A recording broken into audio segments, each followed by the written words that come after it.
इंसानों की तरह प्रेत भी दो प्रकार के होते हैं।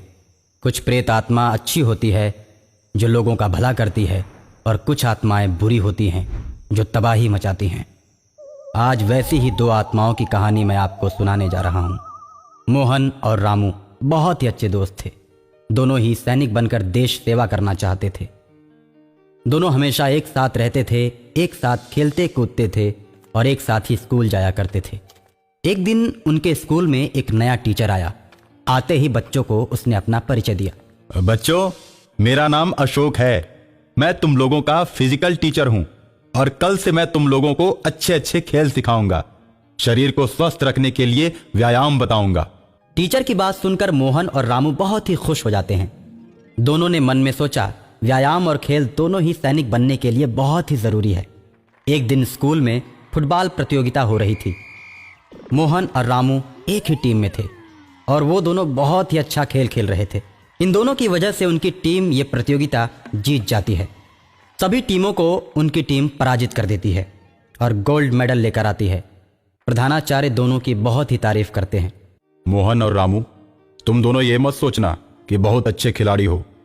मैं आज अकेले में तुम दोनों को एक राज की बात बताता हूं।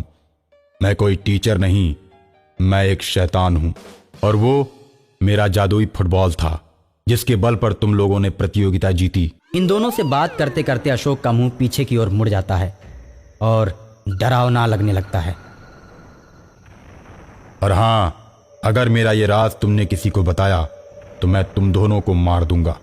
रामू और मोहन डर से कांपने लगते हैं।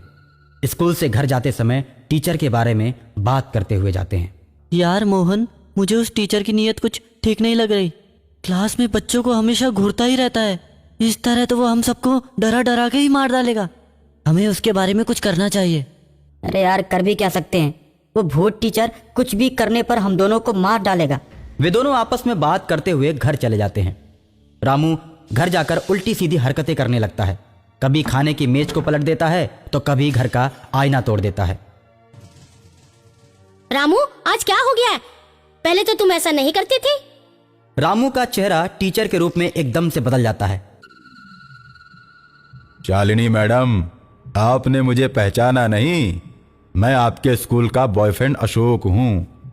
अशोक का नाम सुनते ही शालिनी डर जाती है और बीते दिनों की घटनाएं उसकी आंखों के सामने नाचने लगती है। रेस्टोरेंट में अशोक और शालिनी खाना खा रहे होते हैं। शालिनी का पति उन दोनों को देख लेता है लेकिन कुछ बोलता नहीं है। चुपचाप अपनी गाड़ी में बैठता है और घर चला जाता है। कुछ देर के बाद शालिनी भी घर आती है। कहाँ गई थी तुम? घर के जरूरी सामान और सब्जियां लेने बाजार गई थी। तब तो सब्जियां काटने के लिए चाकू भी लाई होगी। हाँ, बिल्कुल लाई हूँ। लेकिन तुम चाकू की बात क्यों कर रहे हो? मैं भी ऑफिस आते वक्त सेब लेकर आया हूँ। चलो, सेब को चाकू से काट कर टेबल पर रख दो, फिर हम दोनों बैठकर खाते हैं। अरे यार, ऐसा क्यों नहीं करती? अशोक को भी बुला लेती। कौन अशोक? वही जिसके साथ रेस्टोरेंट में बैठकर तुम खाना खा रही थी। तुम कैसी बहकी बहकी बातें कर रहे हो? देखो, मैं कोई बहकी बहकी बातें नहीं कर रहा हूँ। तुम्हें मेरे और अशोक में से किसी एक को चुनना होगा। ओके, देखो मैं ये खेल ही खत्म कर देती हूँ। शालिनी अशोक को फोन करती है और एक सुनसान जगह पर रात के अंधेरे में बुलाती है। अशोक शालिनी से मिलने के लिए आता है और जैसे ही गाड़ी से उतरता है, शालिनी उसे बेरहमी से मार देती है और अपनी गाड़ी स्टार्ट करके घर चली जाती है। किसी को भी इस बात के बारे में कुछ भी पता नहीं चलता। तुम पुरानी घटनाओं के बारे में सोच रही थी ना? मैं आत्मा हूं। कौन, कब, क्या और कैसे सोचता है सब जान जाता हूं। आज मैं तुमसे बदला लेने आया हूं। मेरी आत्मा को तभी शांति मिलेगी जब मैं तुम्हें मारकर अपने साथ ले जाऊंगा। इस तरह अशोक शालिनी को मारकर उसकी आत्मा को अपने प्रेतों की दुनिया में लेकर चला जाता है। इस तरह दोनों प्रेतों की दुनिया में जाकर एक दूसरे के दुश्मन बन जाते हैं और दोनों हमेशा टकराते रहते हैं। शालिनी प्रेमी जोड़ों को मारती है और अशोक उन जोड़ों को बचाता है। इन दोनों के टकराव को देखकर प्रेतों का राजा दोनों को बुलाता है। आपस में मिलकर रहने की बात करता है। शालिनी स्कूल में जाकर कई बच्चों को गायब कर देती है। बच्चों के माता पिता को परेशान देखकर अशोक दुखी होता है।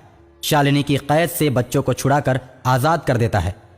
इस तरह शालिनी और अशोक की अच्छी और बुरी आत्माएं आपस में हमेशा टकराती रहती हैं।